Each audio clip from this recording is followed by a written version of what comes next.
Okay, today we're going to discuss transitive and intransitive verbs, also ergative verbs. This topic belongs to Unit 1, bibliography used, Blanco grammar notes, go on the teacher's grammar of English, and Palacios notes or lessons. Let's get started with sentence structure. The sentence is a grammatical unit made up of a subject and a predicate. Those are functions, or rather a noun phrase and a verb phrase. The predicate always has a conjugated verb. The verb is the nucleus or the main part of the predicate. It's the main constituent. So if we have a look at the elements of the sentence structure, we can say we have subject, verb, right? These are obligatory elements. And then we may have objects. We're going to see later direct and indirect objects, and adjuncts. Adjuncts are extranuclear constituents. Generally, adjuncts add information as to time, place, manner, reason. They're generally used in end position. When you say, for example, she dances beautifully, beautifully is an adjunct of manner because it tells us how she dances. But if you take, for example, frequency adverbs, well, these adjuncts take mid position, right? Because we say she usually goes to the cinema. Then what is a direct object? We said before that the main constituents of a sentence are the subject and the verb, and that this verb may take a direct object. Okay, the direct object is a noun phrase. It can become the subject of the passive. It answers the question what or who in the structure. What do they do? What do they read? Any verb, you can place any verb there. It usually follows a transitive verb. At a semantic level, that is to say, when it comes to meaning, the DO may be a person or thing affected by the action of the verb. If you say he broke a glass, you see that there's an object that was affected. This is named affective object. This is the name. The DO may be the result of the action expressed by the verb. He painted a picture. You see that there. A picture is the result of this action. That's why it's called effectum objects. These are Latin labels, right? What is the indirect object? It is the noun phrase that precedes the direct object or follows it. If the indirect object is placed after the DO, it must be preceded by the preposition to. This is crucial. So the place of the indirect object in the sentence usually, yes, is before the direct object. For example, tell him the truth, right? The indirect object there is him. But if I say, pass the book to him, right? That to him is the indirect object, right? This indirect object follows the direct object. So, semantically speaking, when it comes to meaning, the indirect object is the person who received something, that something being the DO. The person is called the target, the goal, or the recipient. Pass me the mustard. Please give this worksheet to her. Cases in which the indirect object should be preceded by to. Yes, we said before that the direct object can be placed before the direct object. When? Yes, is the indirect object introduced by the preposition to. When we want to emphasize it, I wrote an email to my cousin. When the direct object is the objective pronoun it or them, I gave it to them. Yes, I cannot say I gave them, right, to it. When the indirect object is comparatively long, he sold his car to a man from Leeds. With some verbs of Latin origin, admit, announce, confess, communicate, explain, expose, propose, indicate, attribute, and there are more, right? So if you say he attributes his success to hard work, or he explains the mistakes to her, right? The important thing is that you need to know this, because then you have to teach these verbs, and sometimes students may ask you, why is it that they are followed by these two? Well, it's because they are verbs of Latin origin. How do you know? They're very similar to Spanish, right? You can tell they're what we call transparent, because you can tell that they have the same root. Okay, so in these cases, the direct object is always preceded by to, right? That's why it's a mistake to say, explain me the content of this book, right? You have to say, explain to me, right? And all the rest of the verbs there. The verb to say, yes, I have something to say to you, when the direct object is omitted, of course. When you say, I have written to him, there the indirect object should be preceded by to. Now let's pass on to transitive verbs. Yes, transitive verbs are verbs that require an obligatory object. Yes, they take at least one object. There might be two objects, direct objects and indirect objects. If the object is not there, the sentence is ungrammatical. This is crucial. So if I say the girl watched, is this grammatical? No, because you need an object. Yes, you need to say what the girl in this case watched for the sentence to be grammatical. If I say the girl watched TV, that sentence is grammatical, it's correct, because TV functions as the direct object. We can say that watch is a transitive verb. Another way of thinking about this is to consider writing or drawing the verb to watch. If you have to draw the verb to watch, you will draw a person watching something, right? So you need two participants. So transitive verbs, we can say, in other words, they need two participants, a subject, in this case the girl, and something, TV in this case, but it could be any object, of course. Now, within transitive verbs, we can find monotransitive verbs.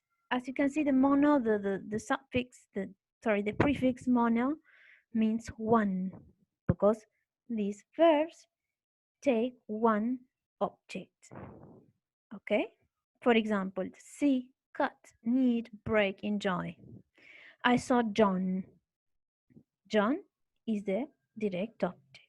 Yesterday. Yesterday, as we said before, yesterday is an adjunct because it's an extra-nuclear constituent. I can omit it and the sentence is still grammatical. Tom cut his finger this morning. Another adjunct. His finger, direct object. I need a pen because I have lost mine. A pen is, yes, the constituent is a direct object. Because I have lost mine is an adjunct of reason. Extranuclear as well. She broke a glass direct object to attract the waiter's attention. My mother usually enjoys parties very much. That's an adjunct, and parties the direct object. So the complement of a transitive verb may be followed by adverbial adjuncts of time, yesterday, this morning, reason, because I have lost mine, purpose, to attract the waiter's attention, degree. But these are optional in the sense that they are not required by the meaning of the verb, and they can never be placed between the verb and its complement, right? You cannot say, I saw yesterday John. Yes, that would be ungrammatical. Now, Bi-transitive verbs. Bi means two. That's the meaning of the prefix, right?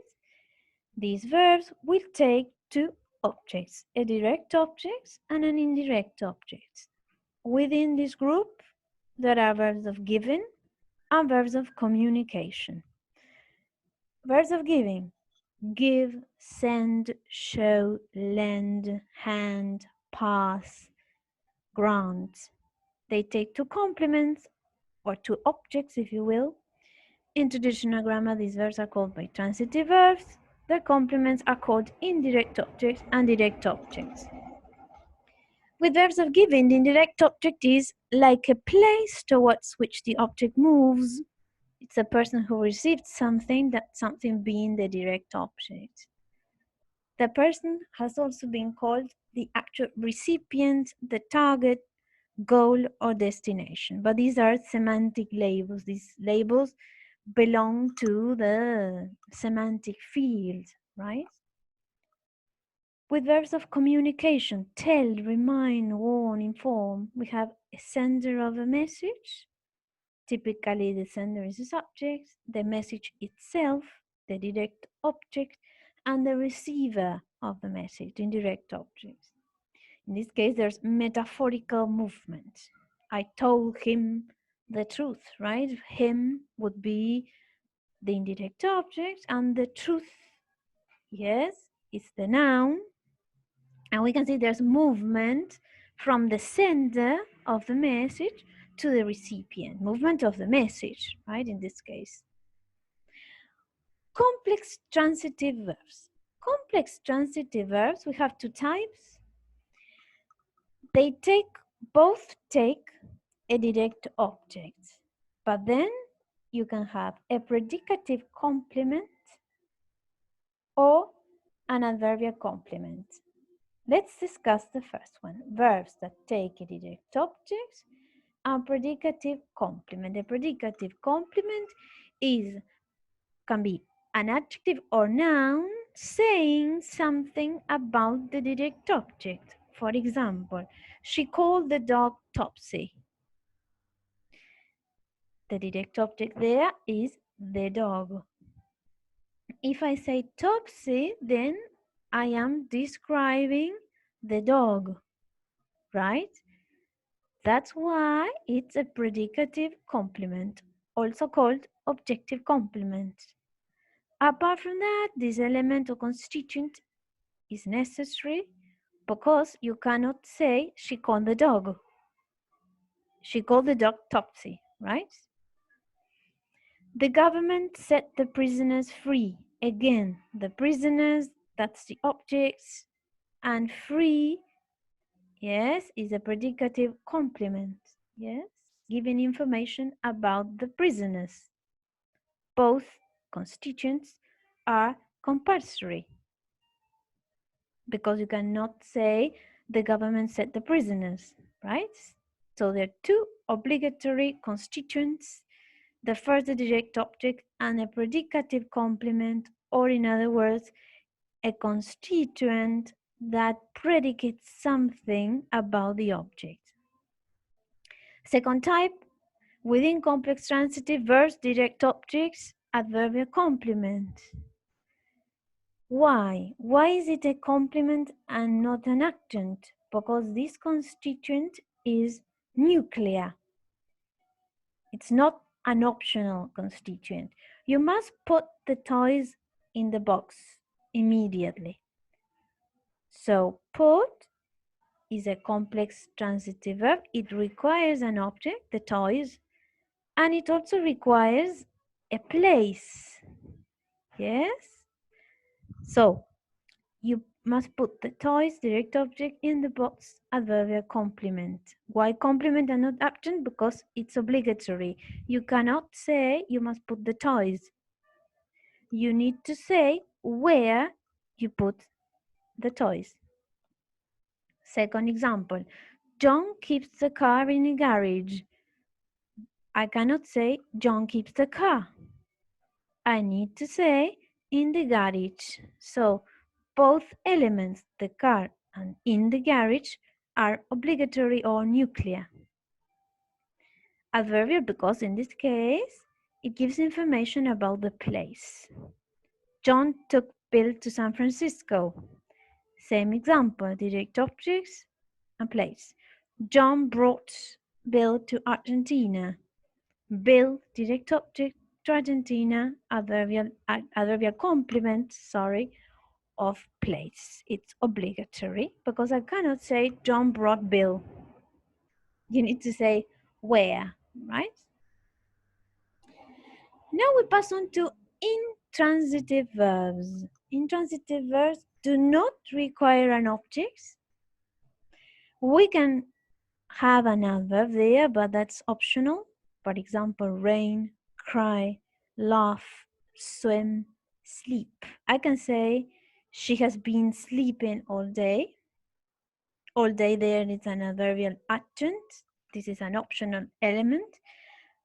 But if I have to draw the meaning of sleep, it's just one person sleeping. You don't sleep something. If the adverb is not placed, the sentence is still grammatical, as we said before, because this is optional or extra nuclear. And some verbs can be used transitively and intransitively. When you say the girl ate all morning, there we can say that it's an intransitive verb. Also, you can say that the direct object, that is to say what she ate, is implicit or understood. And the girl ate an apple today. Please add the P there and the spelling. That's transitive, right? Ergative verbs. Ergative verbs are verbs that can be used both transitively and intransitively. And you'll see that the subject of the intransitive verb is the same as the object of the transitive verb. Generally, they communicate a change of position or states. So if you say the ship sank, that's intransitive. But if you say the submarine sank the ship, that's a transitive use of the verb to sink. Change the subject, transitive verb. The subject changes, intransitive verb. Stop the car, transitive verb. The car stopped, intransitive. More about this, you will see in grammar, right? You will see this in grammar in great depth. And that's the end of the presentation. If you still have doubts, of course, you can write to me. You can post your doubts or queries in the platform or write to me.